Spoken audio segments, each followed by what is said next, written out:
Hey listeners, welcome to another season of Cozywombmama Podcast. We have made it to season 8.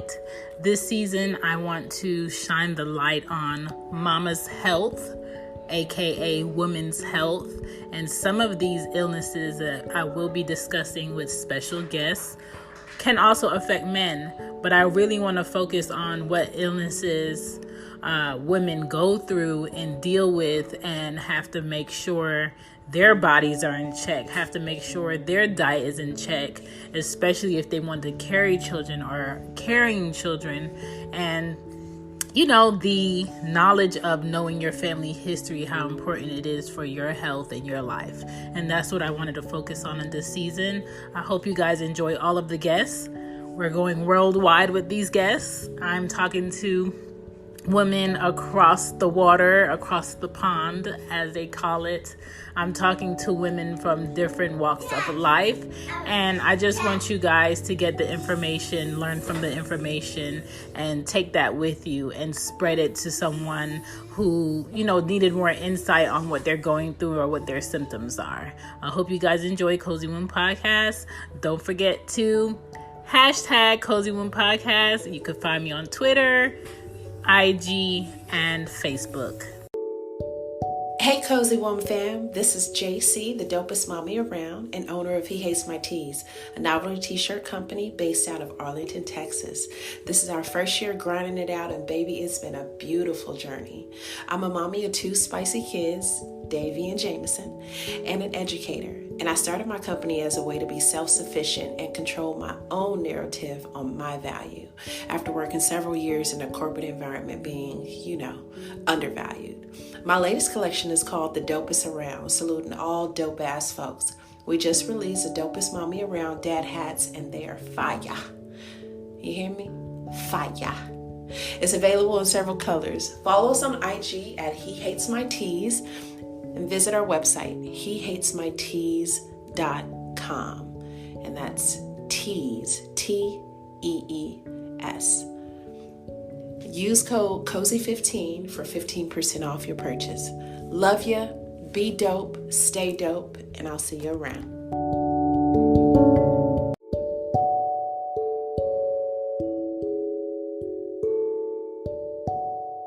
All right. Hey guys, this is Cozywombmama Podcast. This is season 8, episode 10. And this episode, I wanted to focus on women who are pregnant, to get ready, to get in the process of delivering that baby. And the focus is getting mom and baby through the process and have them through the process. So this episode is titled 10 Steps to Ensure Mamas Have a Safe Delivery with Anya Doula. I've had her on here before speaking about why she became a doula and what that process is and what brought her to the revelation that the hospital was not it. And so I think she's a perfect person to talk about maternal mortality and what goes on with women, you know, dying behind giving birth or after birth from complications. Black women are 2 to 6 more times likely to die from complications of childbirth. The states with the highest mortality rates through childbirth is Louisiana, Georgia, Indiana, Arkansas, and New Jersey. And if you Google women dying from childbirth, you'll see dates as far as back as 2005, 2017, 2019, and it keeps happening. And I think she's a perfect person to speak on what steps we can do to help prevent those numbers from growing. So welcome, Anya Doula. Hey. How are you? Again. I'm great. How are you? Doing good. So this issue, this mom. Yeah, like we're still here, right? Why are we here? Oh man. Why are we here, and when will it get better? And that's what I really appreciate about the show that you're having doing this episode, because what I can't stress to people more than anything else is that when we're asking systems to change, it takes them time. It should not, in my own personal opinion. It shouldn't take as much time as it is taking, but there's still so much that we can do to empower ourselves and to empower each other to take those matters into our own hands and make our own outcomes better. Right. And even if it takes them quote unquote time, it's kind of like, what's your deadline? Like, what's your deadline to getting this right? And why is it so many multiple states in the United States that have this issue when there are other countries who have babies every day and the mom and the child is healthy and they have less resources than we do? So what is it? Absolutely. What's your deadline? And also, where's the accountability? Mm-hmm. Because the accountability is what's going to get us to that deadline a lot faster. Mm-hmm. Yeah, those are the questions we have to continue to hold them to, hold medical establishments to, and to that industry as a whole. Right. What I want to know through the 10 steps that you go over is, what can be prevented and how, and because you've worked in a hospital and now you're a doula and your mind frame is completely out of the Western medicine. Mm-hmm. I wouldn't say completely. It's not completely. We just it's reversed. Yeah. Well, you have more understanding as to there's a better way to do it, and I know there's a better way. That's absolutely. And being that you've worked on both sides, I want to know from your point of view, what is it that the healthcare providers are not doing, and why do you feel like they're not concerned? And within these steps, I want to know what women and fathers can do for a safe delivery, because even now with COVID, it's very scary to go to a hospital and deliver because they're not allowing certain people in the room. Mm-hmm. Mm-hmm. Yeah, absolutely. There's certainly more isolation that's happening now during COVID because of the need to reduce how much traffic or, how many people enter the hospital space mm-hmm. unnecessarily and who may pose a threat. But, in the need to do that, women, whether they're, if they're with a partner, even when they're only with their partner, it's still an isolated feeling to not have anybody else there on their side. And so that's why I strongly pushed now for people to be open to considering virtual doula services, which doulas have had to turn to in order to stay, we haven't had a choice. It's what we need to do. Mm-hmm. To help families and to keep ourselves afloat, right? Yeah. But there are some people that feel like, well, if the doula can't come to the hospital for me, then what good?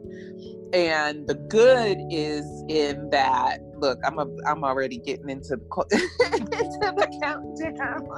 But the good is in that you get all of that information, that education that you need to have prior to even going into labor. Your partner gets the information and extra support so that they know how to support you when you go into.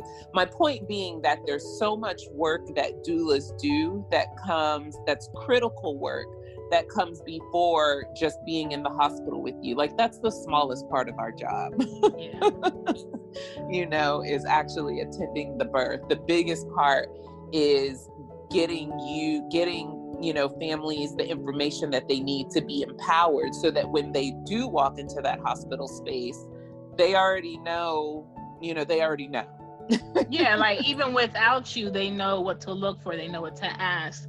That women who are pregnant understand their bodies in a way where they know they're not okay. And I think exactly a lot of women don't know. Oh, I'm sorry. Yeah, a lot of women don't know. Yeah, that's what I tell my clients all the time. I tell them, by the time you go into labor, like, they should be able to walk into a hospital and feel completely confident in what they know, the knowledge they have behind them. And if I didn't show up, they should be okay. And then I have to let them know I'm showing up. Mm-hmm. I'm going to show up. But that's how important that work is prior to going into labor. And so I just want people to think about that as they're having those conversations or those thoughts about whether it's even useful to hire a doula at this time. I think it's far more critical at this time more than even before, because you're truly in that hospital room alone and without anybody else to bounce things off of. So if you at least have a doula on video chat with you, or that's available to you by phone at any point so that they can answer questions or help you create that pause that you need to process the information that's coming to you, like, that's where we are. Because the other thing we have to remember is that Black and brown women are even more, like, we're getting hit by both COVID really hard, and we still have this maternal health crisis that's affecting Black women more than anybody else. So, we really need to be paying attention to this group. Yeah. And one of my friends that recently had her son, she had a midwife, and she had to choose, is my midwife going to come with me in the room, or is my child's father going to come with me in the room? And she chose her child's father. And this is what struck me, is he went to the car to get his charger for his phone. And she got to a point where she thought she wanted to do natural. She got to a point where the contractions came and she said no. And she wanted the epidural, and she wasn't expecting the person to come give her the epidural so fast. And she couldn't wait for him to be in the room just in case.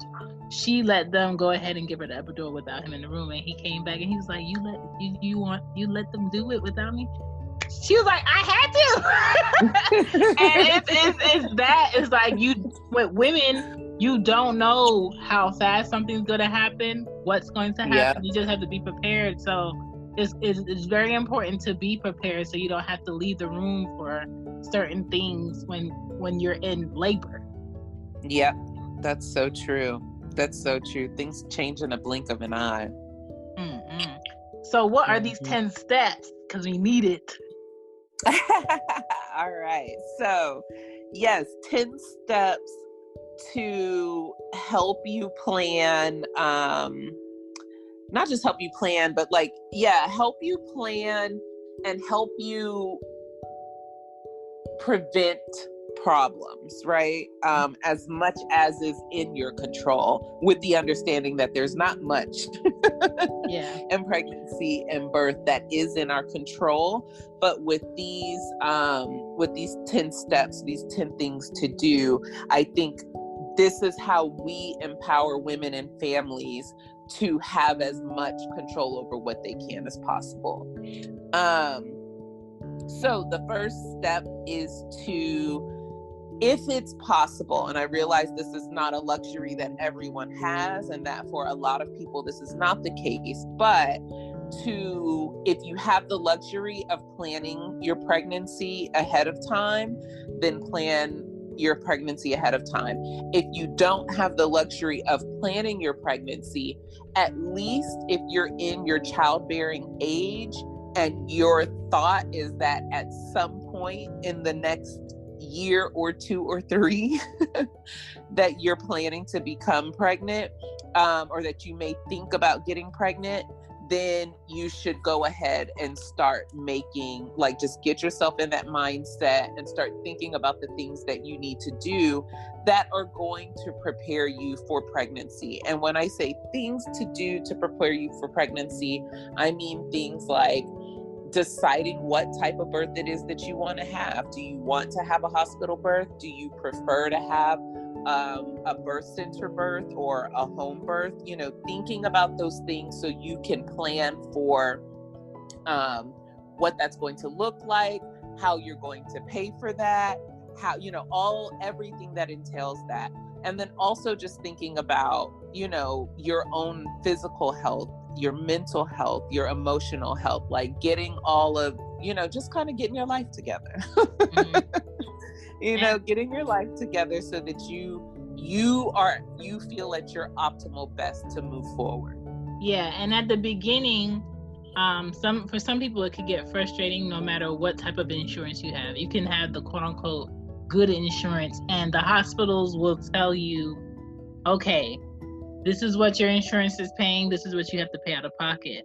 And I know for fathers, their eyes are like bulging out their heads, like, oh my God, how am I going to come up with this money before you deliver? And it's kind of like, you pay as much as you can pay out of pocket. But right. once you have that baby, you will be surprised as to what that insurance company finds to cover. Because we had, like, I think leftover bill of like 900 and something that we would quote unquote had to pay out of pocket. And I think before my labor, we paid up to like, I want to say 4 something. And he was like, I don't have it right now to pay for the rest. Are they going to not let you stay in the room? I said, no, they're going to let me stay in the room. Right. After everything was said and done, voila, that bill disappeared. How? Because the insurance covered it. So they try to get you to pay as much on your end up front so they don't have to, but they have it to cover it. So don't even stress yourself about these quote unquote hospital bills while you have insurance that's supposed to cover your childbirth, because they find the money. Right.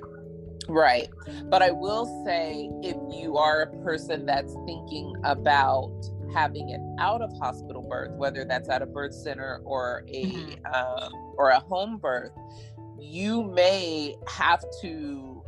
likely will have to start putting money aside or whatever it is you need to do to build that up, because a lot of insurance companies either don't cover that service at all, or they cover very minimal of that service. And so if you know that you're the type of person, like if you already in your mind, you see yourself having a tub birth in your own bathroom and your candles and your midwife and your doula and, you know, whatever. If you know that that's your birth scenario, start putting that away now. Start doing what you need to do so that you don't have to compromise, you know, what you want your birth experience to be. Or even like your mental space. Nobody wants to have the mental space of worrying about bills when you're bringing about life. There you go. That's very stressful. Both of my kids I had in the hospital. I never had a midwife. I never had a doula. But I will say that my mom was there for both of my kids' birth, and I will say she was both. And with my pregnancy, she was there the whole time. So she told me what to look for. She told me what to prepare for it, and I didn't feel lost in the sauce. I felt guided. I felt guided. So there you go. Exactly. Number 2, I would say, is establishing early prenatal care. You know, we know just in general, across the board for everyone, we know that the earlier that prenatal care is established, the more healthy the woman is, the more healthy the baby is, the better health outcomes there are for both. What I will say is that does not have to be with the doctor. You know, we talked about in point 1, deciding who your primary care provider is going to be. So if it's something that you've already thought about beforehand, then you already know who to look for. But whether it's with a doctor or whether it's with a midwife, establishing early prenatal care is important. That's where you're going to talk about, and I should have said this in the preparing for pregnancy part too, but that's where you're going to talk about your health history, your own health history, and then you're going to talk about your family health history, so that things that might come up, such as congenital diseases or genetic diseases that are passed down, you start to understand what the chances are for your pregnancy, that it'll be normal, or if there are chances for health conditions for you or the baby, that those things can be addressed as early as possible so that they don't turn into complications at some point in the pregnancy. Yeah. So that's the second most important thing. When I was having my second child, the hospital gave me, I went on the hospital tour, and they gave me my pre-labor plan. And in that, you get to say if you want to keep your placenta. This is the form if you want to keep your placenta. It asks you, are you for or against blood transfusions? Because some people religiously are against that. That's where you state those things, because it's very hard to be within labor and going back and forth with nurses and doctors about what you don't want. Because we saw the video. We saw the video of the lady being forced to take some type of medicine that she did not want in labor, and they called the police and had them in the room. So we have to state what our wants are up front if we can. And that's the other thing that is important to do during this time when you establish early prenatal care. I talk about this. I talked about it on my podcast, where, I want to start a whole medical movement, because I'm just like, all right, what's the hold up? Why is this? Stand up. Yeah. So, I did a 3-part series called Let the Medical Movement Begin. And one of the things that I talked about is you establishing the tone at the beginning of your pregnancy and at the beginning of your relationship with your medical providers. And this is whether it's a doctor or a midwife, because just because you go to a midwife doesn't mean it's 100% safe either. We have to be looking out for ourselves. And so, I think it's important to set that tone. And so that's also part of setting the tone. When you walk in and you have your list of questions and you are letting this doctor know what your history is and what your plans are for your birth, or letting your midwife know, there's a level of respect that brings to you, because they are saying, and let me say this, it shouldn't have to be this way, but this is what it is. When you walk in with information and they know that you're a person who's paying attention and who is, well read enough on pregnancy, well read enough on your own health history, they are more apt to be on top of things, because you sound like a person who's going to be on top of them. Like, this patient looks like she knows her legalese vocabulary. We don't want no lawsuits. You ring that bell, we are in here. What do you need? Yes.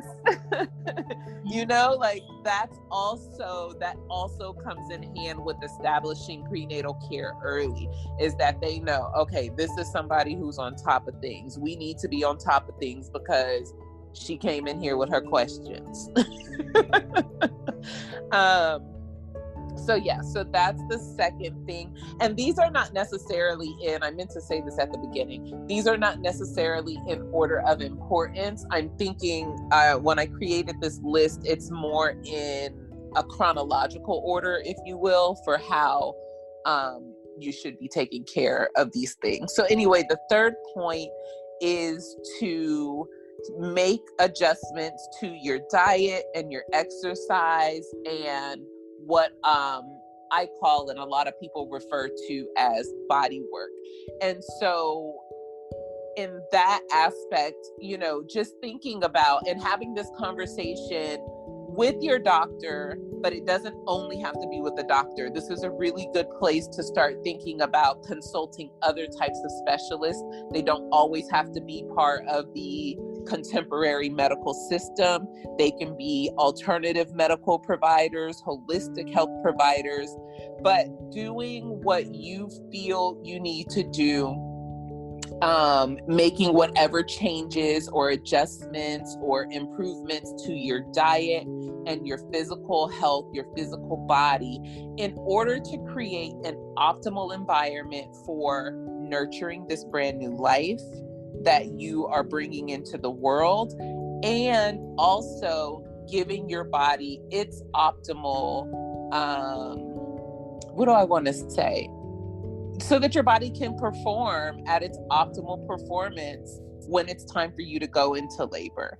And so those are things you want to think about early in your pregnancy. This is not talking about diet in the form of, we're not talking about snap back quick. We're not talking about, trying to be the flyest mama, whatever. I mean, that's all good too. We want you to look good and feel good. But this is more thinking about the nurturing and, the optimal health that you want your baby to be in, and the performance level that you want to have at the end of your pregnancy. You want to feel good when you're going into labor. You want to know that your body, that you've done everything to help your body facilitate this big event that's going to take place. So start doing that now. Some of those alternative specialists that I think are really good to establish relationships with, even prior to your pregnancy, but definitely during pregnancy, a chiropractor, you want to get in touch with them.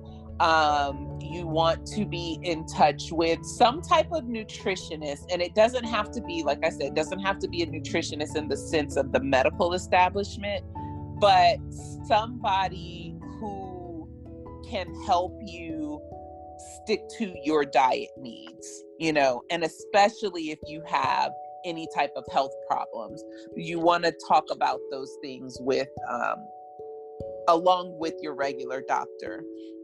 But know that those other health specialists are out there. The fourth thing is hire a doula. Hello. Yeah.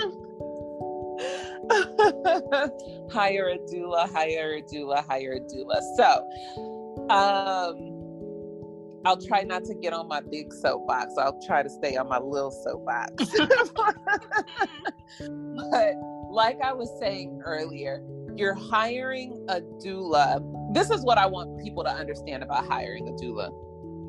Like I said earlier, our job is not solely to come in there when you're in labor and be your professional back rubber. We will do that. We do that. But that is the smallest part of what a doula does. When you hire a doula, you're hiring a person who is, one, going to be the only person, especially if you're having a birth at a hospital, okay? That's the only person in the room who can have your 100% interest in mind and act in that way. Your doctors and nurses and the other hospital professionals, their number one, like, they have to protect themselves, their licenses, and then they have to protect that establishment. Yeah. You come like number 4, 5, 6 on the list of people. You know what I mean? So you have a doula there to be that person that's thinking 100% about you in your corner. You also have that doula there to help guide you, but that guidance starts as soon as you hire them. So you can either have that doula, and doula prices are what? I know anywhere here in Texas, anywhere from about $800 to upwards of like $1,500 packages, okay? Why would you pay $1,500 at 32 weeks when that same $1,500 could have gotten you so much more guidance way from the beginning of your pregnancy, right? Like, you have to think about, you're hiring a doula as a consultant. Your doula is your own personal consultant for managing yourself through this pregnancy. And it doesn't only have to do with childbirth. It's everything from helping you establish your village, helping you establish, we're going to talk some of these other things later, later numbers in the list, but helping you establish your postpartum plan, helping you have the conversation with your healthcare team so that your needs and concerns are addressed, right? Like, that's what your doula is there to do. Your doula is also there to be after birth, to help you find resources that you need if complications arise, to be a person, another set of trained eyes and ears in case a complication arises and you may not even be aware that that's what's happening. Or to be the person that's knowledgeable about you and that baby without ego, emotions, and a personal need. Because there you go. A father can have ego about, why she's not picking the name I wanted. Sir, this is not about you. And then a doctor can have an ego on, I helped 400 women give birth. Don't tell me nothing. You can't be feeling this pain. And that's an issue. And then you have a doula that's in there that's like, I talked to her. We already went over what her pain is from a 1 to 10. She tells me it's a 7. It's a 7. Being your advocate. And that's the other thing, helping you enforce the things that you already said. Because you have that conversation in your pregnancy with your doctor and they'll say, okay. But then when you're in labor, they might switch up or they may forget. I'll just say they may forget. Or what happened to me when it was time for me to give labor, my doctor wasn't available. So I got a brand new doctor when I was supposed to give labor. Exactly. Oh, and another really good example is what we saw, and I know this hit. I felt so bad because so many birth workers were commenting on Sierra's video that she posted right after she had her new baby win. Oh, he's so handsome. But immediately after she gave birth, she has the baby on her chest, and this person, and at first I thought it was her husband, but apparently other people were like, no, it was definitely the doctor. But they didn't ask of her, they demanded that she sing. He said, okay, now she's gonna sing for us. And she said, no, why are you gonna put it on me? And he said, go on. Yes, he said, go on, sing, go. This and then is not entertainment singing. For you. And so I was like, I really hope that there was not a doula in the room. Because the doula at that moment should have stepped in and been like, she's not going to sing. She's going to enjoy these first moments with her brand new baby. And then after she sang the song, she asked the people, is he okay? I haven't even seen his face yet. So it's like, you want her to put on a concert for you. Let me tell you, Anya, when I had my first, them doctors and them nurses was in my crotch with my legs up, talking about a wedding that they were going to in the next week. Ma'am. And I'm just like, first of all, y'all took away my drugs that I felt really good on to push out this baby that I don't even know what it looks like. And y'all talking about what type of cake and what type of side wine they're going to have at this wedding, as if I'm not about to deliver the biggest package of my life. Ma'am. It was crazy. That's what I'm talking about. And that's what people don't understand. Like, even just having a doula in the room, if that doula never says anything, there are times when I am in, like I'm supporting my clients, and just my being there, I don't even have to speaks volumes, and it curbs behavior like that. People having inappropriate conversations, people trying to push mothers into making decisions that they're not ready to make, or just doing, like obstetric violence, performing things without asking for consent. So anyway, that's point 4. Hire a doula. I said I was gonna stay on my little soapbox and not get on the big one. And also, before we go on to the next one, when I was having Anya, they had to induce me, and so I went in there and I felt fine. I didn't feel any contractions, nothing. My water didn't even break. I've never felt my water break with either of my children. So when I went in there, I was using the bathroom like normal, attached to the IV, no problem. My mom didn't have to help me. And then they came in there and they gave me a catheter, but I guess she did it when I was after she had gave me the medicine to make me tired, and the nurse didn't tell me you cannot get up and go to the bathroom.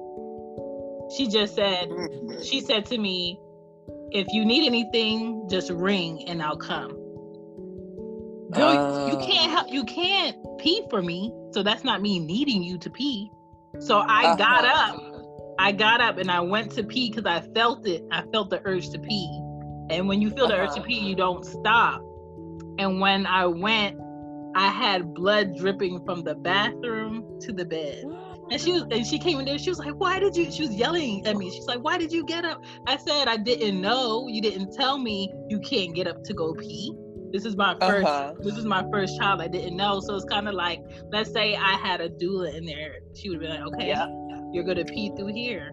Like, there's so many loopholes in the process of having a child that nurses automatically feel like you should know. Right. And you don't know because it's your first baby. So super important. Yep. Good point. Okay. Number 5 is to create and discuss your birth preferences with your birth team. So your birth team includes more people than just whoever the provider is that's going to catch your baby. You're going to, if you've done number 4 and hired the doula like I told you to do, your doula is going to help you establish what those birth preferences are. That's the first person to hear you out on your birth preferences, to hear you and affirm your birth preferences and let you know that we're going to do, our best to make that happen for you and to inform you along the way. Yeah, and even the first person that's going to be most educated about your options. There you go. The doula might have an option for you that you never knew you had. There you go.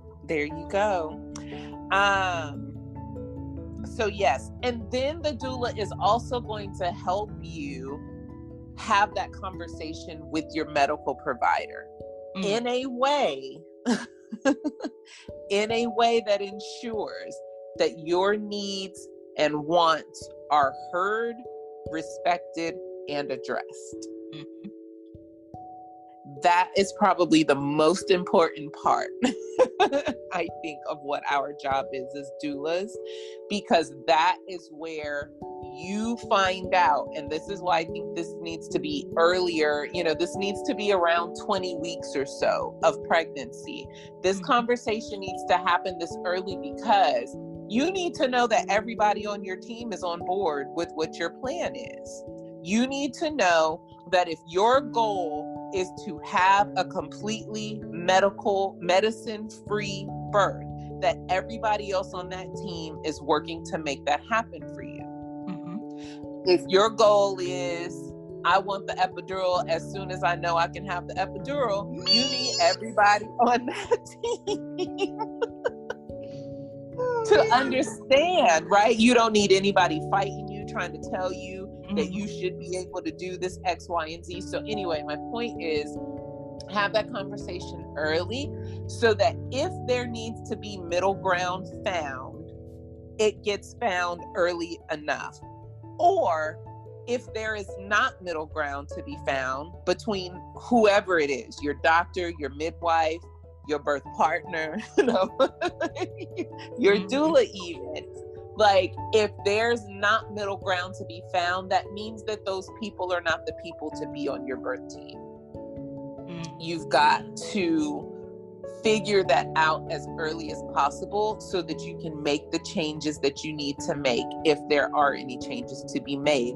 You don't want to find out, let's say that you're trying to have a VBAC, a vaginal birth after cesarean. You don't want to find out at 36 weeks that your doctor is not on board with this at all. Because it's so hard to change to another doctor that late in your pregnancy, healthy or not. They don't want to take on that liability because it's like, what's going on here, So, or you don't want to be in a position where now you're being pushed to do something that you never saw happening. So it's just really important to have that conversation very early in your pregnancy so that you see where everybody is. Also, I want to just put this, I need to always make sure I say these things when I talk. This is not, none of this is medical advice. And I am not in any way, shape, or form advocating that you go against your doctor's advice. What I am saying is that you can have your birth preferences and your birth wishes, and you should have all of those things addressed. You also, we have midwives and we have doctors because they have an expertise in childbirth and the health, right, surrounding pregnancy and childbirth. And so there are going to be sometimes medical reasons that prevent you from having the exact birth that you want. But again, that's where a doula comes in handy to let you know. Preeclampsia. This is truly yes, that's why that doula has that evidence-based information to help you understand what are the things that you need to pay attention to and that are going to keep you the safest, but still also keep your needs centered in the conversation. Most definitely. Yeah. Yep. The next one, 6, is take a childbirth education and a breastfeeding education class.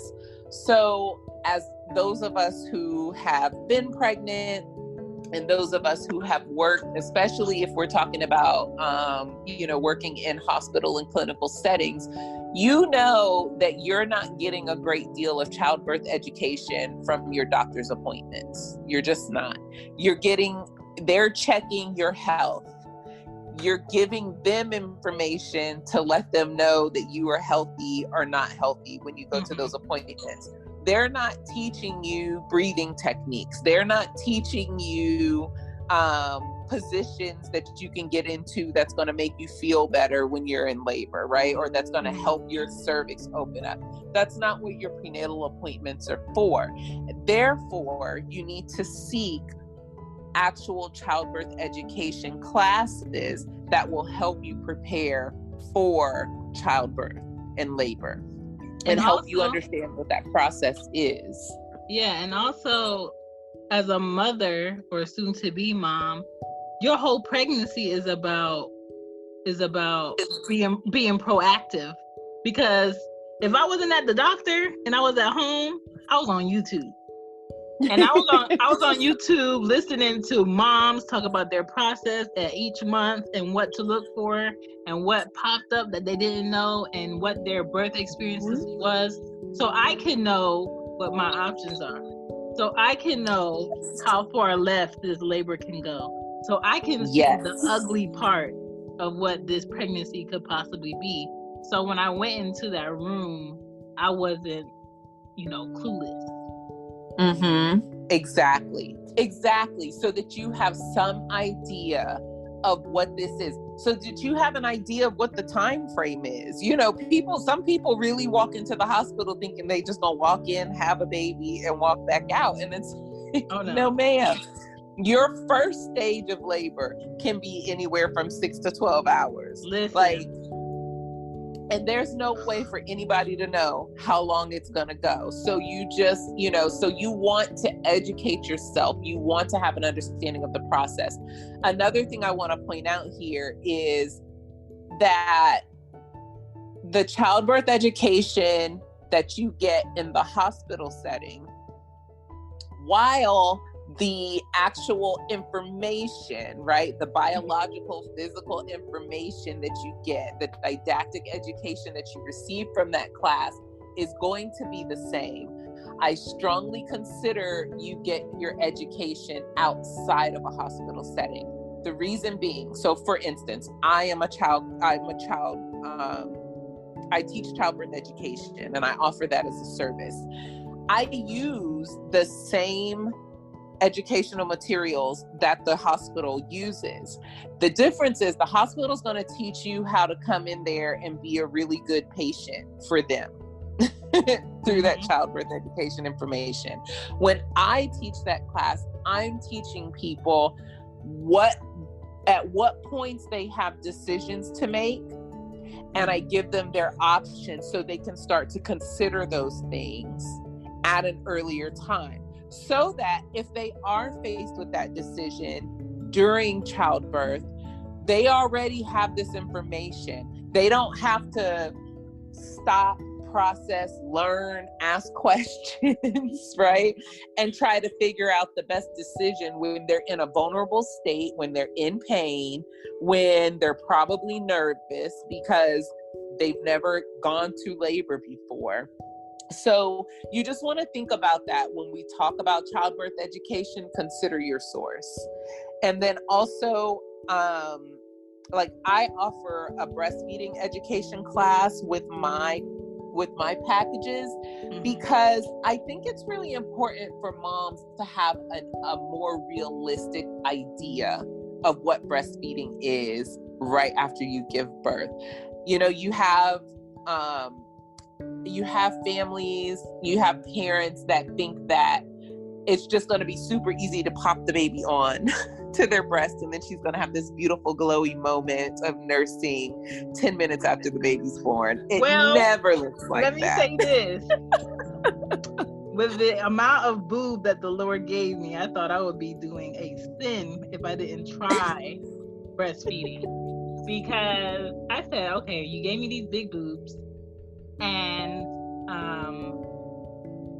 you gave me these nipples that were, I guess they were made for sucking because they were very obvious.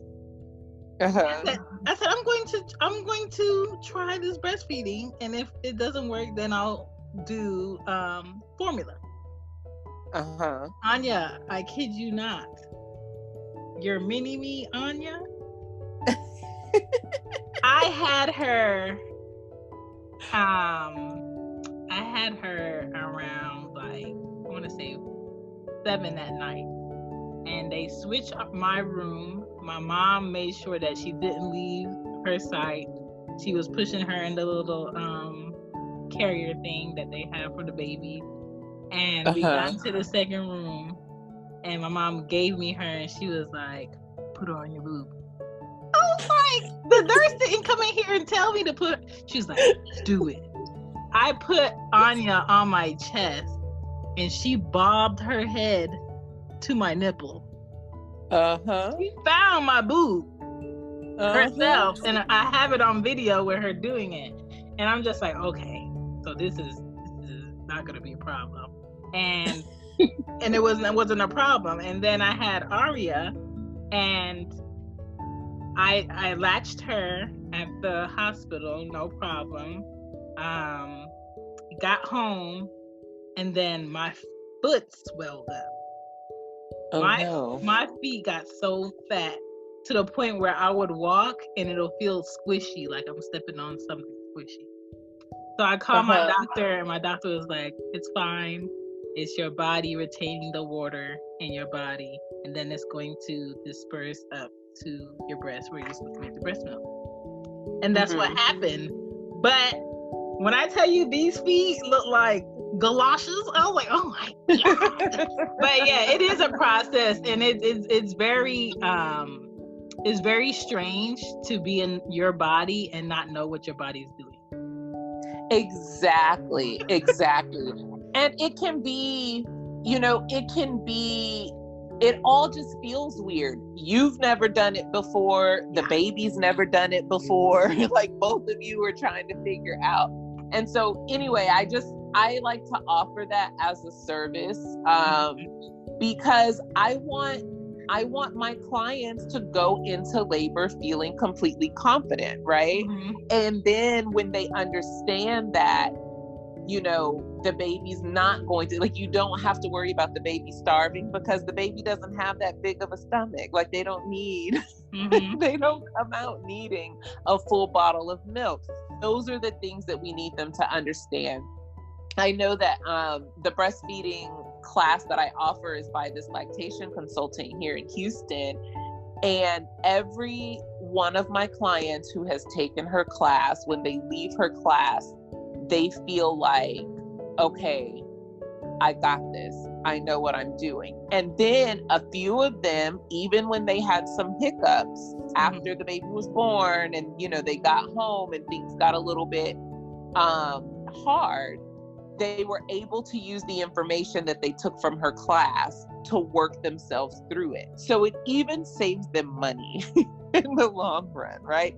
They didn't have to call the lactation consultant out to have the consult and have to pay that money or bother with insurance and all that other stuff that goes through it. They already had the information. They knew what to do, blah, blah, blah. So I think that that's why those are two really important classes to take in terms of just preventing, again, it's not that you can prevent the issues, but when you're well versed and you have that knowledge of when things are going wrong or might be wrong, you can help yourself. Like, you can help yourself prevent any really big issues. You can get yourself the help early so that you can be helped or your baby can be helped early enough to where you're not being stressed out about it.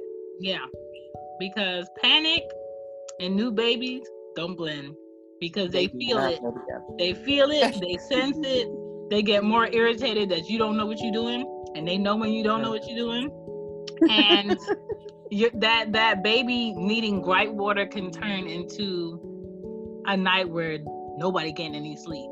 And it's one of those things where the benefits of having a doula could be a lifetime of knowledge that you can share with a friend, that you can share with yourself when you're on your second child or your third child, because you remember your experience with that doula.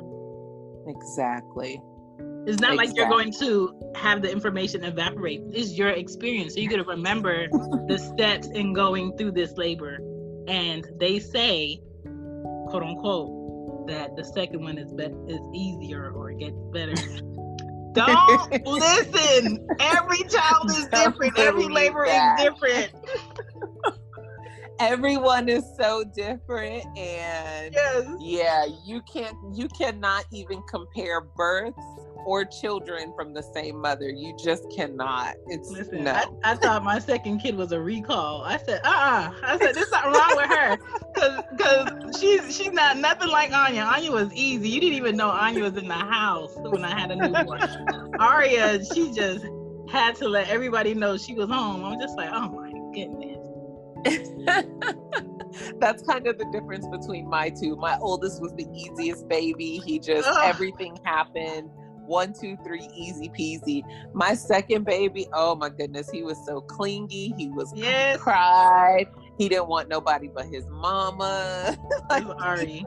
That's Ari. Yeah. Number 7 is getting all of your maternity leave and insurance matters in order. I usually say that this needs to be, you need to start your maternity leave process, all that stuff around 20 weeks pregnant, but like 30 weeks to you having the baby, like you really need to be working to make sure those things are in order. And the reason that this is really important in this conversation about preventing problems and keeping mom as safe and healthy as possible is because the last thing you want to find out late in pregnancy is that your insurance isn't going to cover something, or that you have a much bigger deductible owed or something than you did before. And now you've got to, have your baby and have another big mounting problem on top of you. A lot of times too, same thing with your maternity leave. You want to make sure that you start that paperwork early enough in the process so that by the time you do go on maternity leave, and we never know when babies are coming. Babies come when they come. So you might not have the full 40 weeks, so you want to start that process early enough so that when you go on maternity leave, you know that your paperwork is handled, that paycheck is coming. That's the biggest pointer. It is not, postpartum period is hard enough. We call it the fourth trimester for a reason, because it is an extension of the pregnancy. And for a lot of people, what they come to find out is that is actually the part they should have been planning the most for, is that postpartum period. And what you don't want to do is be at home trying to recover your body, trying to recover mentally and emotionally, trying to bond with this baby, establishing a new order in your household.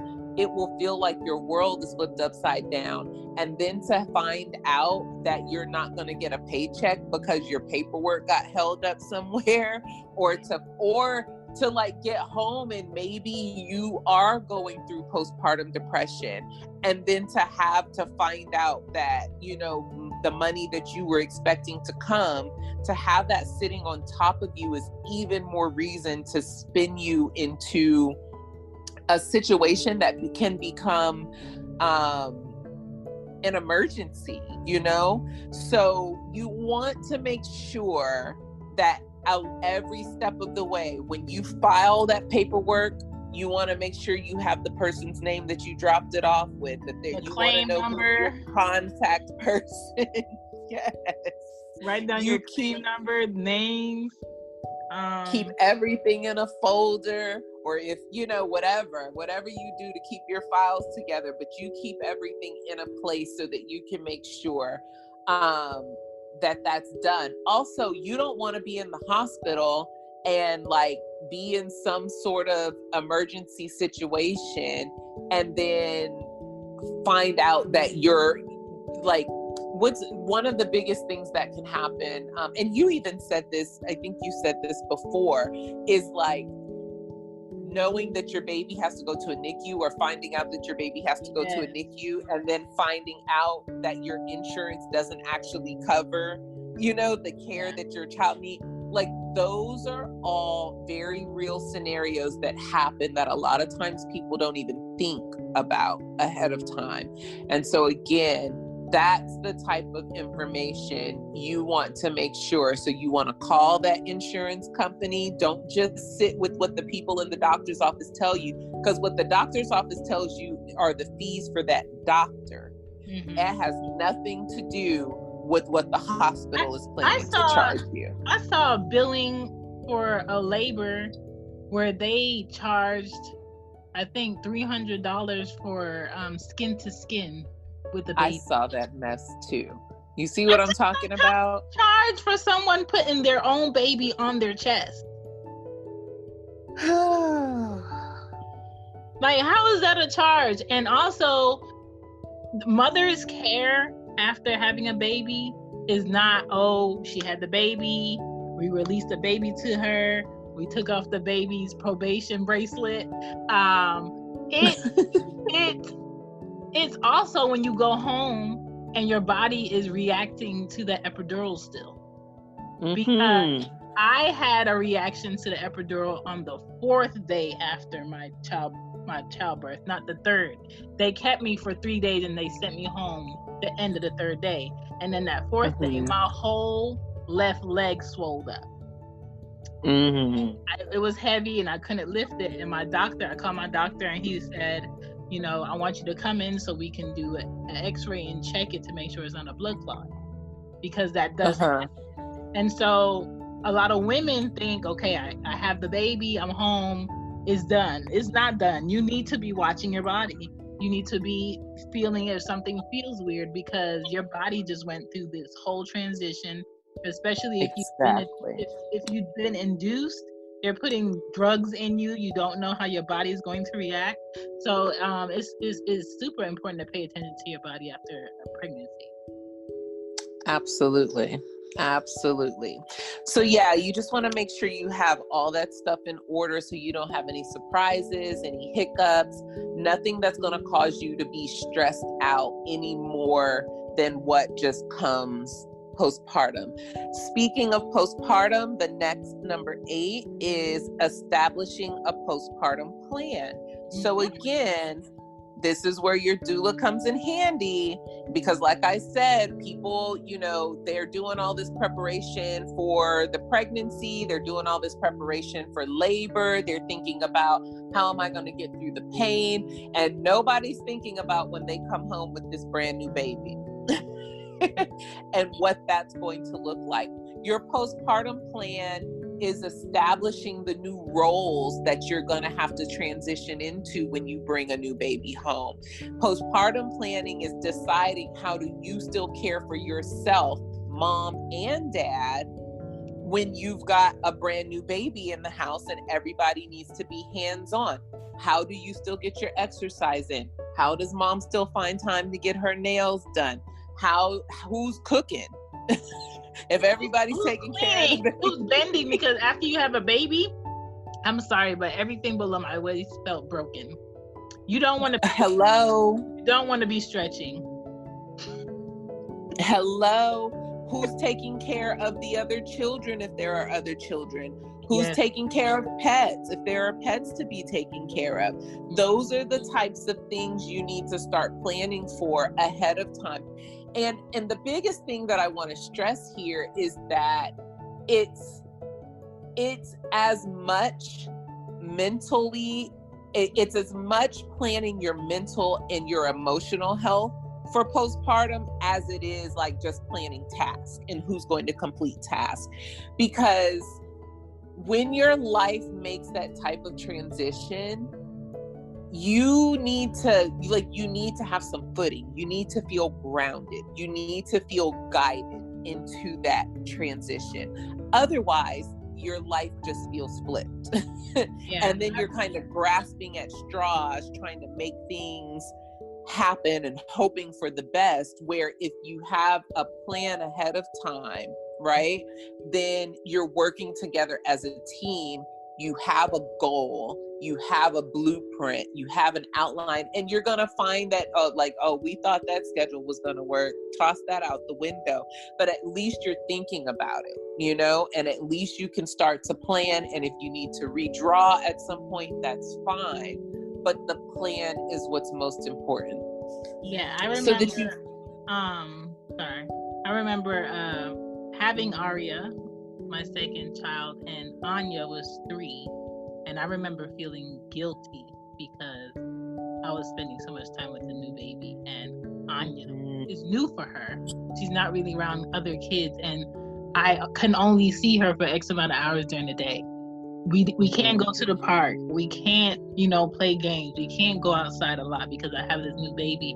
And I would have Arya's dad come by the house for like a couple of hours, and me and Anya would go out and spend time. But just having that guilt on top of feeling like postpartum is depressing. Yes, exactly. Sometimes people don't know. I've had couples that they expressed to me because they weren't aware, and now it helps me as a doula be even more prepared. But they're feeling guilty because they're wishing they had their old life back. They're like, we love our baby, our baby's beautiful and we're so happy, but this is hard, and I kind of want to go backwards. To be able to express that and know that those feelings are probably going to come, you want to give yourself as much a heads up as possible. So it's really important to get a postpartum plan established. And then the next one, number 9, is establishing a postpartum depression plan. So that postpartum plan, as I said, that's helping you plan what your new life is going to look like and what adjustments you can make to make that transition easiest for you.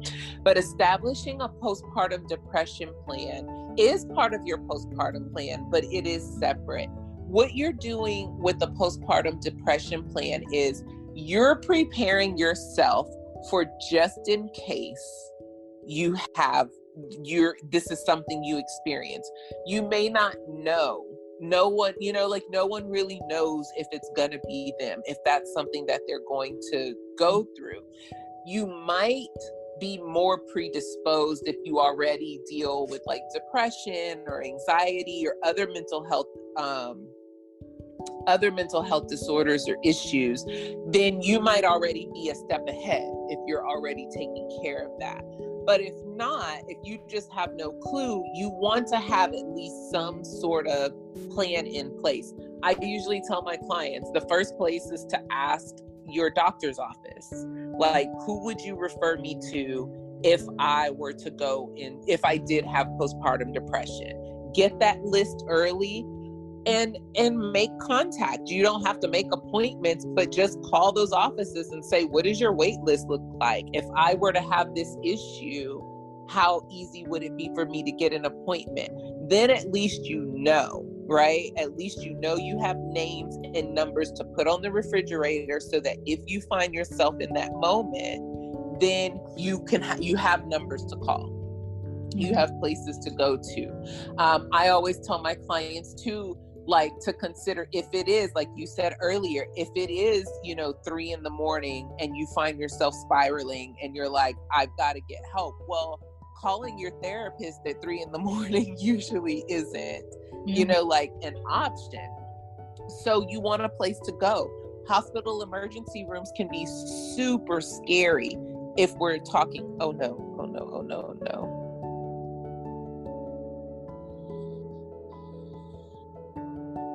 You need your charger? Sorry, no, a phone call came through. But I was saying, having that postpartum plan, because going to a hospital emergency room, if something like that happens in the middle of the night and it's an emergency, it can be really scary. I tell my clients to look at, I call them neighborhood mental health hospitals. I don't know, but they're usually like small little mental health hospitals. I call them neighborhood mental health hospitals because they usually do, at least in Houston, they usually sit right in the middle of a neighborhood. They're kind of obscure. No one really knows that they're there. But those places tend to have a much softer intake approach than a major hospital center's emergency room does. Major hospital centers, if you go into an emergency room saying something like postpartum depression or any type of mental health, it turns into a very, it just feels like your typical, like, One Flew Over the Cuckoo's Nest movie or something. Yeah. And then with that, when you go to major hospitals, you don't want it to be like, okay, let's put this in her file that, she's having an issue with this baby, and we might want to have someone come check up on this baby, and it's bigger than what it is. When really, a lot of the time, all new moms need is some sleep, a break, and they don't have those people in the house with them. And that's it. Because I remember my mom, and some support. Yeah. Like taking the baby for a night and let me get like 5 more hours of sleep and like hugging her to death in the morning because that's all I needed. Right. Yeah. So that's what I mean by having a separate postpartum depression plan, is just establishing those numbers, establishing your people from your village, and that's the last, number 10 is building your village, but establishing the people from your village that you can call, so that if you do find yourself going to, in an emergency situation in the middle of the night, it's already, you know, we're calling mom, we're calling mother-in-law, we're calling auntie, like having those things in place so that it's fluid movement should it happen, and you're not like stuck trying to figure out what to do next. Right.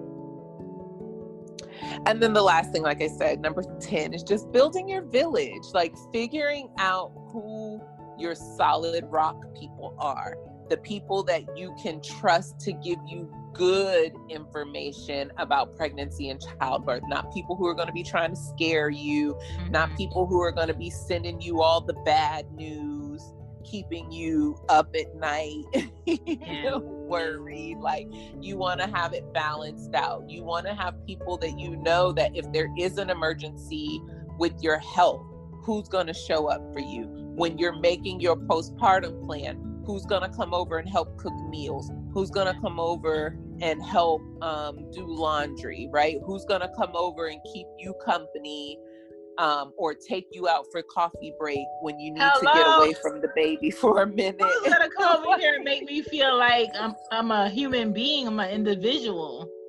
Let you take a shower and a nap. Listen. I remember taking the shower after having Arya. I'm just like, oh my God, hey vagina, I haven't seen you in months.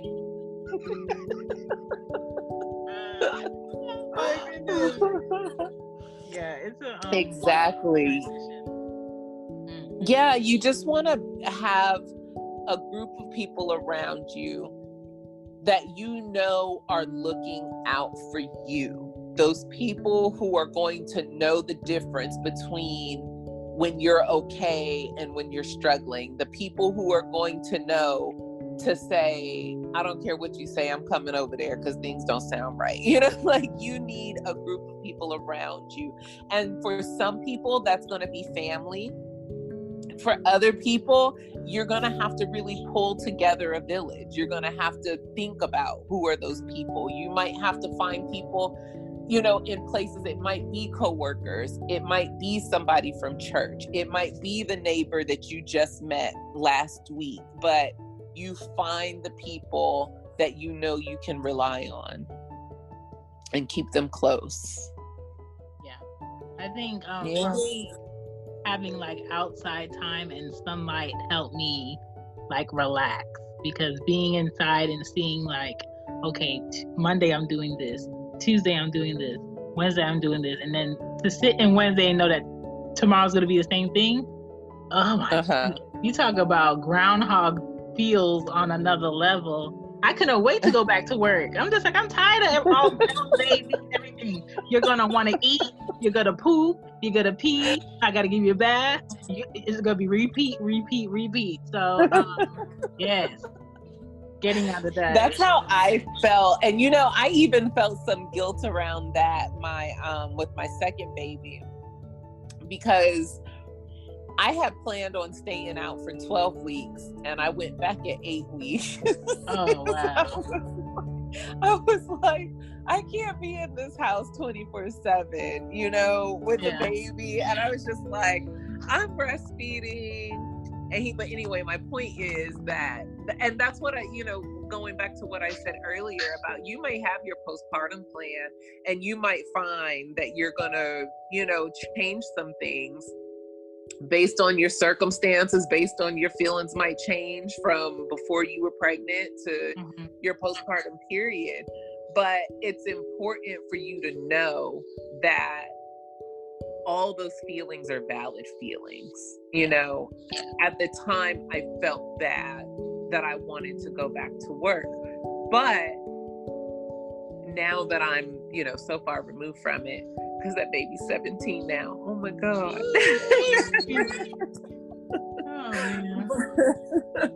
But I also, in that decision, I was looking out for my best interest, because I knew from my first pregnancy that I had a possibility of going into postpartum depression. And so for me at that time, I was like, I already knew, I had established my childcare situation already.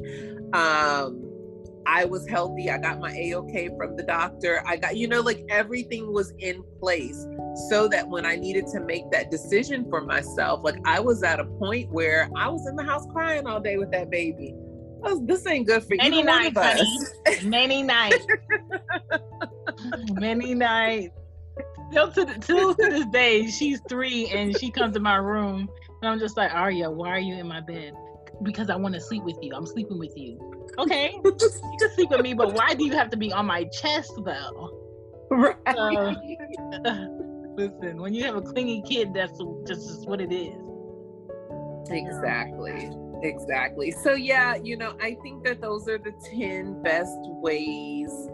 Those are the 10 best things that not only, the pregnant person can do, but the people around her husband, her partner, her family members, whoever's around her, like that's a good list for everybody to have themselves busy with in making sure that she's good in all those different ways. I love it.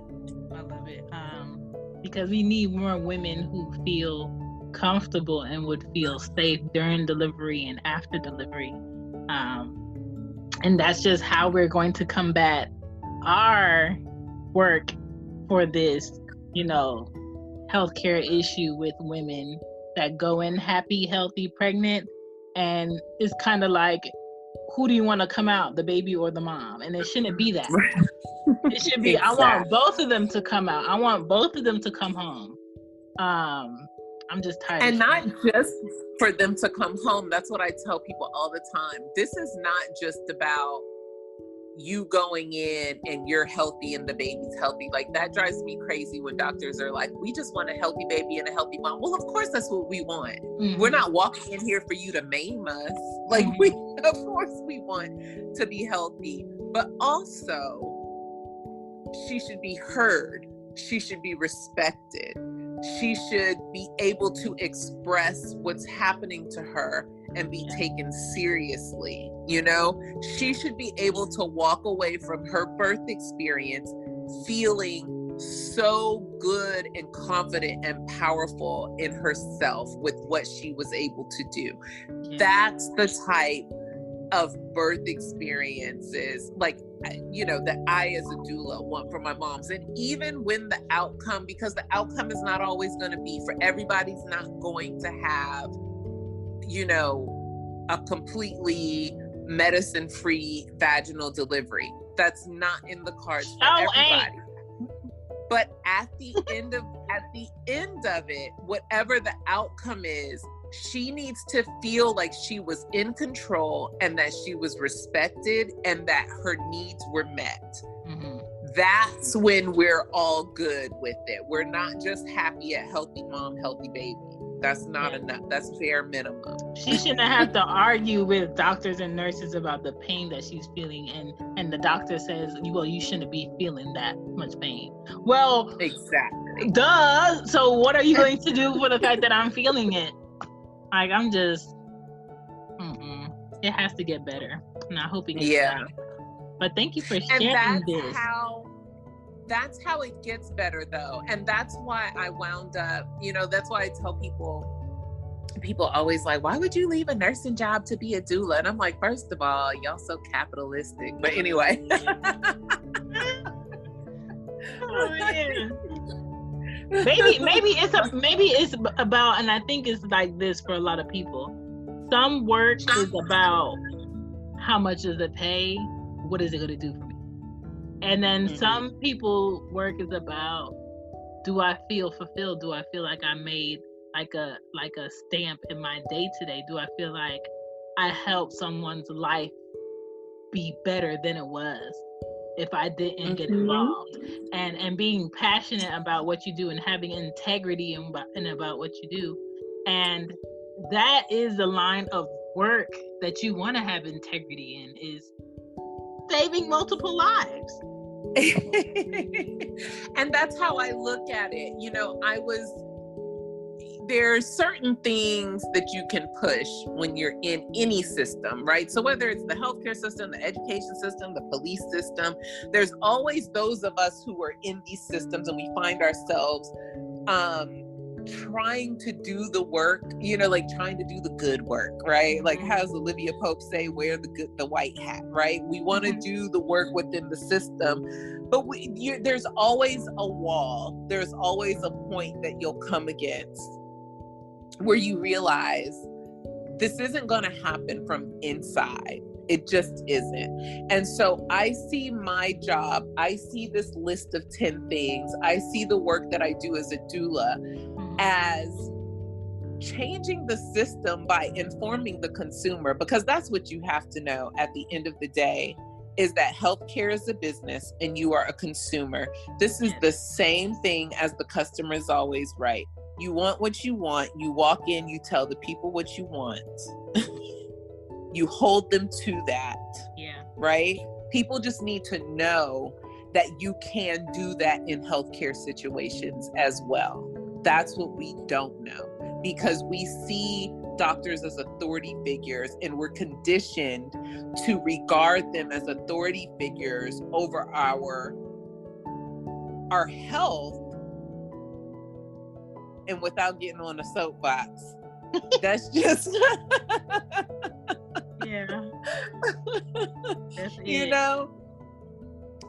like you have to come, we all need to do our diligence in this fight right now, in this moment where we're in a medical crisis. And that's just, it's where we are in this, in America, period. We have to do what we have to do from our own standpoint to make sure that we walk in that hospital and we walk out of those hospitals, period. Can you tell the people where to find you, Anya? Tell them where to find you. You can find me on social media as Anya Doula. That's Instagram and Facebook. You can find my website, anyadoula.com. And I also host a podcast, Intercultured with Anya Doula. So go check that out. Like I said earlier, I have a 3-part series that's been the most recent thing posted. A 3-part series about how you can take care of yourself in medical situations. And just how we need to look out for ourselves and look out for our family and community members and start holding medical establishments accountable to make sure that we are good. Yes, ma'am. Thank you so much. Thank you. It's been a pleasure. Class. Thank you. That was awesome. Yay. That was awesome. Hey, it's Anya Doula, and I am the host of Intercultured with Anya Doula. Intercultured with Anya Doula is a podcast that focuses on motherhood, culture, birth work, and travel. And it's just a place for women to come together to discuss our philosophies on motherhood, to discuss our work and birth work, if that's what we do, but mainly to bring women of all different cultures together so that we can talk about how we mother, how we #do motherhood, so that we can learn from one another and learn to love each other. That's really what it's all about. I hope you'll join us. Intercultured with Anya Doula podcast is available on all the major podcast stations. I hope you'll join us. Can't wait to connect.